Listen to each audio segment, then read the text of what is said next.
वाल्मीकि रामायण की बात है कि रावण अपना देह त्याग कर रहे हैं। आपको बहुत बार मैंने बोला है, शायद आपको पता होगा कि वाल्मीकि रामायण में कोई विलन है ही नहीं। तुलसीदास ने रावण को विलन बना के राम को विलन बना दिया।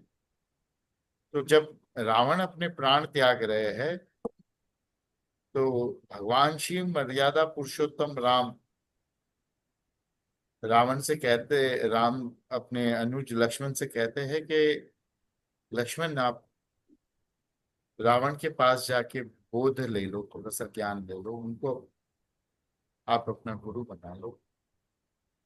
तो लक्ष्मण तो कहते नहीं, ऐसे पापी के साथ मुझे कोई ज्ञान नहीं लेना है जो सीता माता को उठा गया था।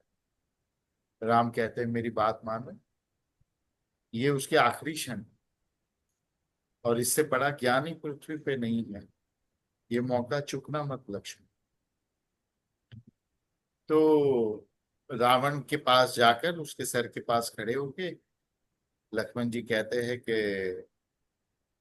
मेरे भैया ने मुझे भेजा है और आपसे ज्ञान प्राप्ति हेतु मैं आया हूं। आप मेरे गुरु बन के मुझे ज्ञान देने की कृपा करनी। रावण तड़पते रहे, तिलमितालते रहे, उनको पानी वगैरह पिला रहे थे, पर वो ज्ञान नहीं दे। फिर वो राम के पास चले गए। कहा वो तो बहुत अहंकारी है, लोग झूठ कहते नहीं है कि रावण अहंकारी है।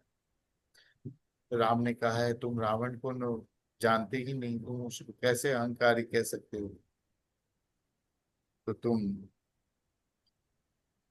गए थे शिष्य की तरह और खड़े थे उसके सर पे। लोग गुरु के सर पे खड़े हो जाते हैं, गुरु जी ये बताओ, ये सिखाओ। उनको जाना चाहिए उनके पैर के पास, उनके पैर छू के विनम्रता से पूछना चाहिए, चलो मेरे गुरु बनो, मेरे को ज्ञान दे दो। ये क्या तुम रास्ते पे पानी पूरी खरीद रहे हो। फिर से गए, पैरों के पास खड़े रहे, पैर छुए और कहा कृपा करके मुझे ज्ञान दीजिए।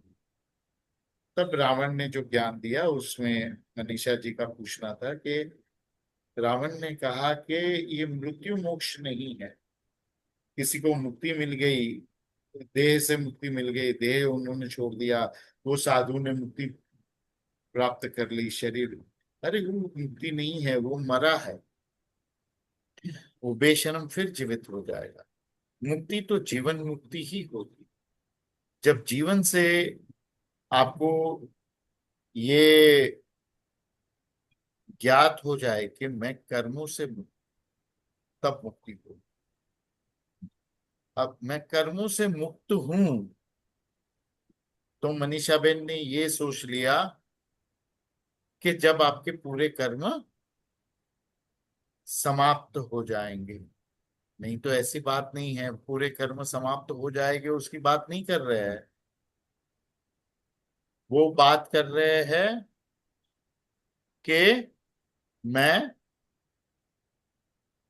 जीवन मृत्यु इससे मुक्त कैसे हो, जब कर्म से मेरी मुक्ति हो जाए।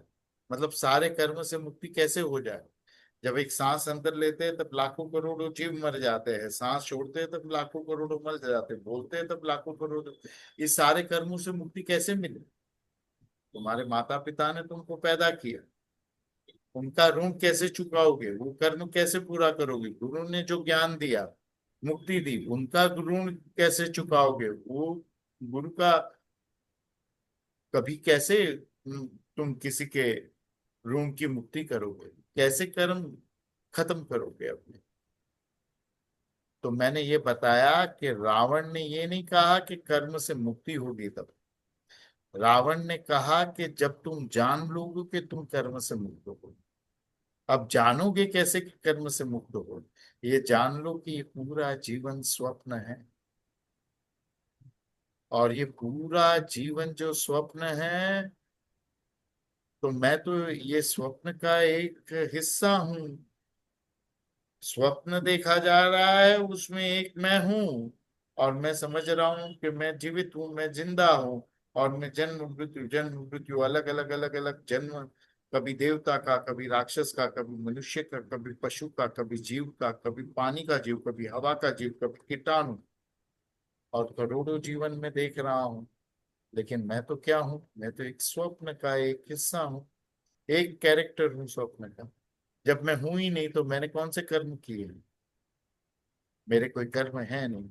जब ये ज्ञात हो जाए तो उसी वक्त कर्म से मुक्ति हो जाती है कि नहीं? और उसी वक्त ये बोध हो जाए कि मैं कर्म से मुक्त हूँ। Anything else? हरि ओम।